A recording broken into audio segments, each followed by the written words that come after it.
இறையேசுவில் பிரியமான இறை சொந்தங்களே, இறை காற்றை சுவாசிக்க உங்கள் அனைவரையும் அன்புடன் அழைக்கின்றேன். இன்று மத்தேயு நற்செய்தியில் இயேசு கூறும் விண்ணரசு வலை உவமை மிக எளிமையானது என்றாலும் மனித வாழ்வின் இறுதி நோக்கத்தை ஆழமாக படம் பிடித்து காட்டுகிறது. விண்ணரசு கடலில் வீசப்பட்டு எல்லா வகையான மீன்களையும் வாரி வரும் வலைக்கு ஒப்பாகும் என்ற இயேசுவின் வார்த்தைகள் உலகத்தில் வாழும் ஒவ்வொரு மனிதனையும் இறைவனின் வலை தழுவி இருக்கிறது என்பதை உணர்த்துகின்றன. புனித பிரான்சிஸ் அசிசியாரின் வாழ்வு இந்த வலைக்குள் சிக்கிய ஒரு மீன் எப்படி தன்னை முழுமையாக மாற்றிக்கொண்டு இறைவனின் திருவுள்ளத்திற்கு தகுதியானதாக மாறியது என்பதற்கான ஒரு சிறந்த சான்று. எல்லோரையும் தேடி வரும் இறை அன்பு விண்ணரசு வலை பாரபட்சமின்றி வீசப்படுகிறது. அது நல்ல மீன்களை மட்டும் பிடிக்கவில்லை, எல்லா வகையான மீன்களையும் வாரி வருகிறது. புனித பிரான்சிஸின் இளமை காலம் உலக இன்பங்களிலும் கௌரவத்திலும் போர்க்களத்திலும் கழிந்தது. அவர் ஒரு சாதாரண மனிதனாக உலகத்தோடு ஒட்டி வாழ்ந்தவராக இருந்தார்.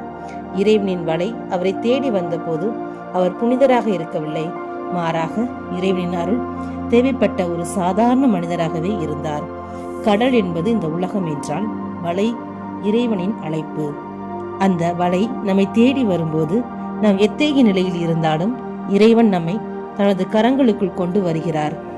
பிரான்சிஸ் தனது வாழ்வின் ஒரு கட்டத்தில் தன் தேடிய செல்வம் மற்றும் புகழ் நிலையற்றது என்பதை உணர்ந்தார். அவர் இறைவனின் வலைக்குள் வீழ்ந்த தருணத்தில் அவர் தனது பழைய உலகத்தை விட்டுவிட்டு புதியதொரு அழைப்பை ஏற்றுக்கொண்டார். நம் வாழ்விலும் நம்மை சுற்றியுள்ள சூழ்நிலைகள், கஷ்டங்கள் மற்றும் சில நேரங்களில் இறைவனின் அமைதியான குரல் நம்மை அந்த வலைக்குள் கொண்டு வருகின்றன. நாம் எந்த நிலையில் இருந்தாலும் இறைவன் நம்மை வலைக்குள் வைத்திருக்கிறார் என்பதுதான் நம்பிக்கைக்குரிய செய்தி. நல்ல மீன்களாக மாறுதல். வலை கரைக்கு இழுக்கப்பட்ட பின் நல்லவற்றை கூடைகளில் சேகரித்து கெட்டவற்றை வெளியே எறிவார்கள். இது உலக முடிவை மட்டும் குறிப்பதல்ல, மாறாக ஒவ்வொரு நாளும் நம் வாழ்விலே நடக்கும் ஒரு செயல்முறை. புனித பிரான்சிஸ் அசிசியார் தன்னைத்தானே தரம் பிரித்து கொண்ட ஒரு புனிதர். அவர் தனது அகந்தை, கோபம், உலகப்பற்று ஆகிய கெட்ட மீன்களை தனது உள்ளத்தில் இருந்து வெளியேற்ற ஒவ்வொரு நாளும் போராடினார். அவர் ஏழ்மையை ஒரு பெண்ணை போல் நேசித்தார். பணத்தையும் உலக கௌரவத்தையும் அவர் தியாகம் செய்தார். விண்ணரசு என்பது நாம் வாழும் போது நம்முள் உருவாக்கப்பட வேண்டிய ஒன்று.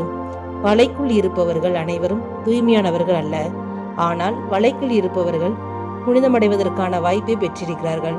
பிரான்சிஸ் ஏழைகளையும் நோயாளிகளையும் தொட்டபோது அவர் கிறிஸ்துவின் கரங்களை தொட்டார். நம்முடைய பழைய பழக்க வழக்கங்கள் மாறும்போது, சுயநலத்தை விட்டுக் கொடுக்கும் போது நாம் நல்ல மீன்களாக மாறுகிறோம். இந்த மாற்றம் கடினமாக இருக்கலாம், நம் அகந்தைக்கு வழியை தரலாம், ஆனால் அந்த வழியில்தான் நாம் இறைவனுக்கேற்ற வடிவத்தை பெற முடியும்.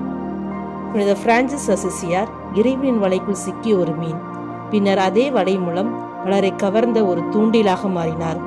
விண்ணரசு என்பது நம்மை தேடி வரும் ஒரு வலை. நாம் அதில் வீழ்ந்திருக்கிறோம் என்பது உண்மை, ஆனால் அந்த வலைக்குள் நாம் நல்ல மீன்களாக இருக்கிறோமா என்பதுதான் நம்மிடம் இறைவன் கேட்கும் கேள்வி. நமது பழைய சுபாவங்கள், சுயநலத்தை, பாவத்தை வெளியே எறிந்துவிட்டு இறைவனின் அன்பில் வளர்ந்தால் மட்டுமே நாம் விண்ணரசின் பங்காளியாக முடியும். பிரான்சிஸை போல இறைவனின் கரங்களில் நம்மை முழுமையாக ஒப்படைப்போம். அவர் நம்மை கழுவி தூய்மைப்படுத்தி நித்திய வாழ்விற்கு தகுதியானவர்களாக மாற்றுவார். அந்த புனித பயணம் இன்றே தொடங்கட்டும். இறையாசீர் நம்மில் மலரட்டும்.